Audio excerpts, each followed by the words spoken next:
मंगळागौरीची कहाणी। आटपाट नगर होतं, तिथं एक वाणी होता, त्याला काही मुलगा नव्हता। त्याच्या घरी एक गोसावी येई अल्लख म्हणून पुकार करी। वाण्याची बायको भिक्षा आणि निपुत्रिकाच्या हातची भिक्षा घेत नाही म्हणून हा चालता होई। ही गोष्ट तिने नवऱ्याला सांगितली। त्याने तिला युक्ती सांगितली, दाराच्या आड लपून बस, अल्लख म्हणता सुवर्णाची भिक्षा घाल। अशी भिक्षा तिनं झोळीत घातली। बुवाचा नेम मोडला, बाईवर फार रागवला, मूलबाळ होणार नाही असा त्यांनी शाप दिला। तिने त्याचे पाय धरले, बुवांनी उशाप दिला। बुवा म्हणाले, आपल्या निळ्या घोड्यावर बस, निळी वस्त्रे परिधान कर, रानात जा, जिथं घोडा अडेल तिथे खण, देवीचे देऊळ लागेल, तिची प्रार्थना कर, तुला पुत्र होईल, असे बोलून बुवा चालता झाला। तिने आपल्या पतीला सांगितले। वाणी रानात गेला, घोडा अडला, तिथे खंडे देवीचे देऊळ लागले। आत देवीची मूर्ती आहे, मनोभावे पूजा केली। त्याला देवी प्रसन्न झाली, वर पाग म्हणाली, धनद्रव्य वगैरे सर्व आहे, पण पोटी पुत्र नाही म्हणून मी दुःखी आहे। मी प्रसन्न झाले आहे, तुला संतती सुख देते।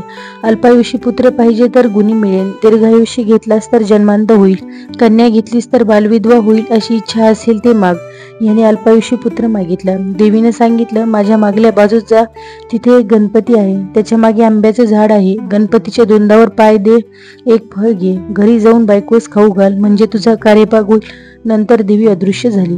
देवळामागे गेला, गणपतीच्या दोंडावर पाय दिला, झाडावर चढला, पोटभर आंबे खाल्ले, मोठभर घरी नेण्याकरता घेतले। तो आपल्या मोठे आंबा एकच 4-5 वेळा झाले। गणपतीला त्रास झाला, त्याने सांगितले, तुझ्या नशिबी एकच फळ आहे। फळ घेऊन घरी आला, बायकोला खाऊ घातले, ती गरोदर राहिली। 9 मास पूर्ण झाले, मुलगा झाला, उभय तास मोठा आनंद झाला। 8व्या वर्षी मुंज केली, 10व्या वर्षी लग्न करा म्हणाली। काशी यात्रेशिवाय लग्न करणे नाही, असा माझा नवस आहे, असा जबाब दिला। काही दिवसांनी मामाबरोबर यात्रेस पाठविला। मामा भाची काशीत जाऊ लागले। जाता जाता काय झाले, वाटेत काही मुली खेळत होत्या, त्यात एकमेकीचे भांडण झाले। एक मुलगी दुसऱ्या मुलीला म्हणू लागली, काय रांड दॉड आहे। तेव्हा ती मुलगी म्हणाली, माझी आई मंगळागौरीचे व्रत करते, आमच्या कुळवंतामध्ये कोणी रांड होणार नाही, मग मी तर तिची मुलगी आहे। हे भाषण मामांनी ऐकले। त्यांच्या मनात आले, हिच्याशी आपल्या भाच्याचे लगीन करावे, म्हणजे हा दीर्घायुषी होईल। त्या दिवशी राहिले तेथे त्याच दिवशी त्या मुलीचे लग्न होते।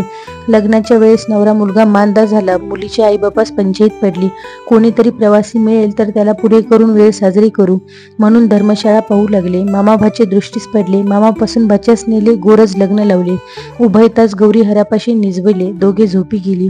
मुलीला देवीने दृष्टांत दिला, अगं अगं मुली, तुझ्या नवऱ्याला दंश करायला साप येईल, त्याला प्यायला दूध ठेव, एक करा जवळ ठेव, दूध पिऊन सर्प कऱ्यात शिरेल, तो अंगच्या चोळीने तोंड बांधून टाक, सकाळी उठून आईला ते वाण दे।